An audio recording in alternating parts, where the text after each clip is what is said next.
How could a default on the U.S. debt ceiling affect regular Americans? The results of this would be catastrophic economically. From falling stock markets to painful blows to retirement accounts and doctors' offices, workplaces throughout the country would feel the pressure within days. So, how would it start? Well, Washington's self-imposed limit on federal debt currently stands at $31.4 trillion.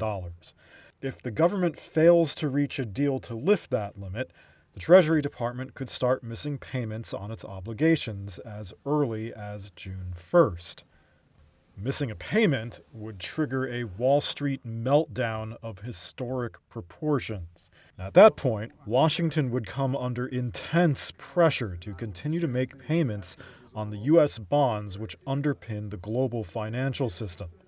But even if Treasury continues to pay bondholders on time, experts say the political dysfunction would also sow distrust in America's economy, causing the value of most everything owned by Americans to drop. And that would cause interest rates to rise, making it harder to buy a home, a car, or start a business, for example. Our economy would fall into a significant recession.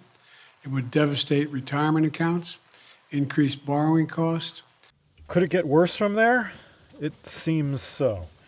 This is Garrett Epps, a law professor at the University of Oregon. The gross national product might contract over the following 12 months as much as 6 or 7%, that millions of jobs would be lost. Shortly following a default, hundreds of billions of dollars would be withheld from the economy, causing mass layoffs within weeks. The first to get hit would likely be employees at doctors' offices, hospitals, and insurance companies. Why? Well, because on June 1st, they're due an estimated $47 billion in payments through Medicare, America's public health insurance program for older citizens. And because Medicare funds about a fifth of American health care, some doctors might not have money to pay staff and other bills, nor would it just be them affected.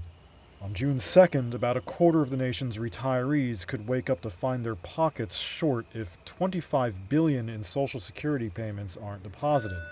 By June 9th, $4 billion in salaries could go unpaid for a percentage of the 2 million strong federal workforce. Schools expecting $1 billion in federal funding could also be left scrambling. At that point, concerns would begin to mount over the nation's creditworthiness, which, if downgraded, could savage the value of people's life savings.